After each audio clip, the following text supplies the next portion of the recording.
کہا کہ حضرت مختار نے تو بدلہ لے لیا تھا، پھر یہ بار بار ہر سال روتے کیوں ہو؟ شہدائے کربلا کا ہو مختار ثقفی رضی اللہ تعالی عنہ نے بدلہ لے لیا تھا، تو پھر یہ ہر سال عزاداری کیسی، پھر ہر سال یہ ماتم کیسا؟ تو عزیزان گرامی، میرے مولا امام رضا علیہ السلام کا جواب ہے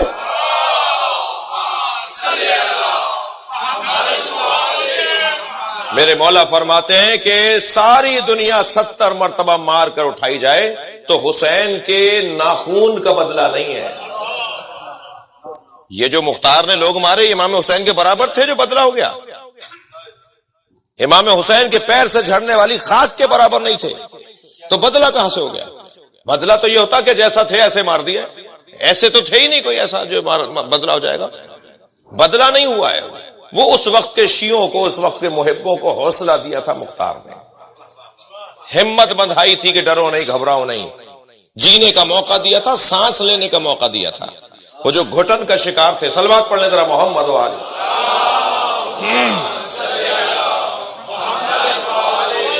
اس سے بہتر اور بلند صلوات نبی کی ذات پہ تھی۔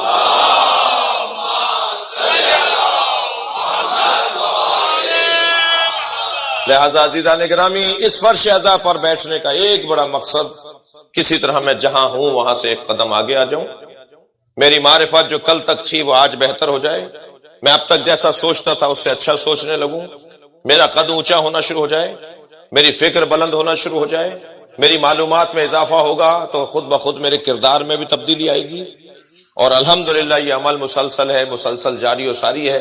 دنیا میں ہے ہم بہت کم خاص طور پر، اور ورنہ اگر اس کمی کی کیفیت میں بھی دیکھیں تو بہت سو سے بہتر اس لیے ہیں کہ ہم دیکھنے کا ہمارا زاویہ کچھ اور ہے۔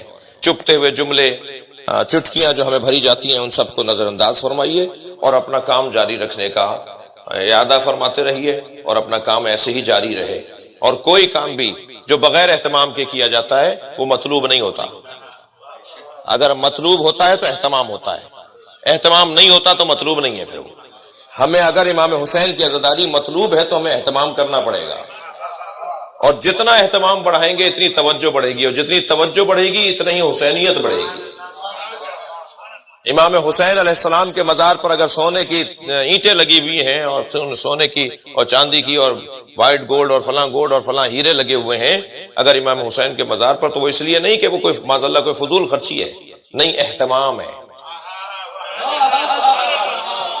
صلوات پڑھنے ذرا محمد و آل محمد پر۔ جی، اور جتنا آپ اہتمام بڑھائیں گے، جتنا ایک صاحب کہنے لگے جی اتنا زیادہ پیسہ وہاں لگایا ہوا ہے، سارے سونے کو ہٹائیے، دنیا کے یتیموں بیواؤں میں دے دیجئے۔ میں نے کہا جی آپ ہیں کون؟ کہا نہیں فلاں ہوں۔ میں نے کہا پھر خانہ کعبہ کا اتنے کروڑوں ڈالر کا غلاف کیوں بنتا ہے؟ وہاں تو نہ کسی کا مزار ہے بقول آپ کے، نہ کوئی ایسی چیز ہے، ایک اللہ کا گھر ہے، اتنا مہنگا غلاف سونے سے تاروں سے بنا کر کیوں لگایا جاتا ہے؟ فضول خرچی ہے تو معاذ اللہ وہ بھی ہے، نہ وہ فضول خرچی ہے نہ یہ فضول خرچی ہے۔ صلوات پڑھیں ذرا محمد و آل محمد۔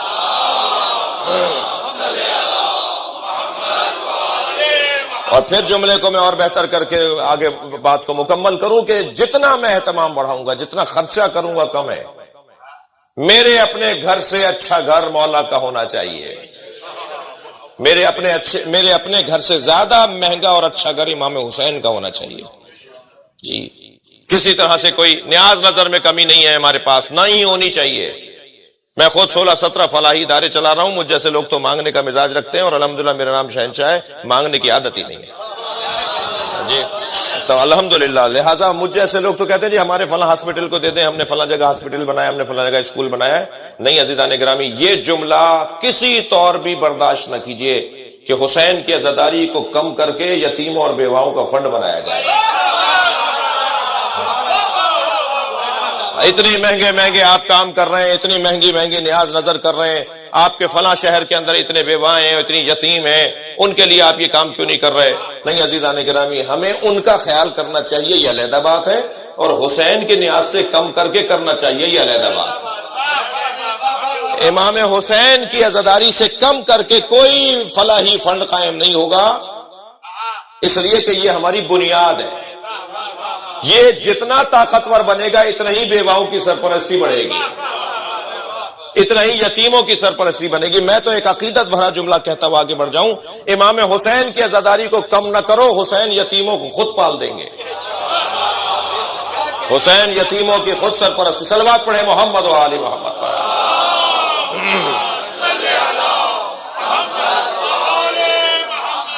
الحمدللہ عزیزان گرامی، یہ جگہ سے مراد عزاداری، امام حسین کا گھر، فرش عزا امام حسین، یہ ایک حرارت کا کام انجام دیتی ہے۔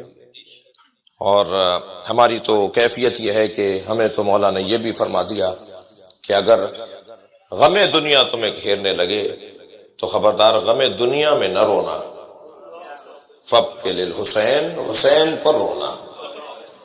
اور اب الحمدللہ بہت ساری الجھنیں دور ہو رہی ہیں، یہ آپ کی محنتوں کی وجہ سے، آپ کی مسلسل قربانیوں کی وجہ سے۔ آپ نے جو جہاد کیا بزرگوں سے لے کر اب تک، آپ مسلسل عزاداری میں وقت لگا رہے ہیں، خرچہ کر رہے ہیں، جان دے رہے ہیں، اپنا پیسہ لگا رہے ہیں۔ جی حلقے میں لگ کے جو ماتم آپ کرتے ہیں نا، بعض لوگوں کو اس کو سمجھنے کی ضرورت ہے، اس کے اپنے اثرات ہیں۔ یہ جب آپ اونچی آواز میں روتے ہیں نا، اس کے اپنے نتیجے ہیں۔ یہ مسلسل یہ جو عزاداری، یہ کالے کپڑے، یہ سب جو ہم نے مدتوں سے، صدیوں سے کرتے آ رہے ہیں نا، اس سے نتیجے نکلنا شروع ہو گئے ہیں۔ مجھے تو امام کے ظہور کی خوشبو بھی آ رہی ہے، اس لیے کہ جب امام ظہور فرمائیں گے تو حقائق روشن ہوں گے۔ الحمدللہ حقائق روشن ہونا شروع ہو گئے ہیں۔ وہ والی بحثیں اب آہستہ آہستہ پرانی ہوتی جا رہی ہیں کہ مولا بولیں یا نہ بولیں، یہ بحث اب ختم ہوتی جا رہی ہے کہ رونا حسین پر سنت ہے یا بدعت ہے، یہ چیزیں اب حل ہو رہی ہیں۔ ہم نہیں بدلے، ہماری کشتی کہیں ڈوبی نہیں، ہم تو تانے سنتے رہے، تماچے کھاتے رہے، بم دھماکوں کا شکار ہوتے رہے، ٹارگٹ کلنگ کا شکار ہوتے رہے۔ جی ہم تو چپتے ہوئے جملے سنتے رہے، دل آزاریاں اپنی برداشت کرتے رہے، وقت گزار دیا ہم نے۔ لیکن الحمدللہ ایک بہت بڑا طبقہ آج متوجہ ہو رہا ہے کہ امام حسین پہ رونا بدعت نہیں ہے، سنت ہے۔ الحمدللہ میں ان علماء کو بھی آفرین بولوں گا جو ہمارے اس خطے کے علماء ہیں، جنہوں نے یعنی غیر شیعہ علماء ہیں، انہوں نے باقاعدہ ان باتوں کو بہت واضح انداز سے کہنا شروع کیا ہے۔ اس کے پیچھے ان کی محنت نہیں ہے، آپ کی مسلسل ماتمداری ہے، مسلسل آپ کا جو گریہ ہے اور عزاداری ہے نا، اس نے بار بار دروازہ بجانے کا کام کیا ہے۔ جیسے بار بار بجاتے رہیے دروازہ کھل جائے گا ایک دن، اب دروازے کھلنا شروع ہو گئے ہیں۔ اور ہم بھی یہی چاہتے تھے کہ متوجہ ہو جاؤ، ہمیں اس دنیا میں اور یعنی اس جگہ آخرت میں ہمیں جس کا سامنا کرنا ہے نا، وہ نبی ہے، نبی کا سامنا ہمیں کرنا ہے، سرکار کا سامنا ہمیں کرنا ہے۔ تو کیا منہ دکھائیں گے کہ نبی کے نواسے کے اوپر ہم ہنس رہے تھے یا رو رہے تھے؟ ہم نئے کپڑے پہن رہے تھے، سرخ لال کپڑے پہن رہے تھے عاشور کے دن اور خوشیاں منا رہے تھے اور شادیاں کر رہے تھے، یا ہم اس دن رو رہے تھے؟ آہستہ آہستہ مسائل حل ہونا شروع ہو گئے، اور وہ ایک اس ریاضت کی وجہ سے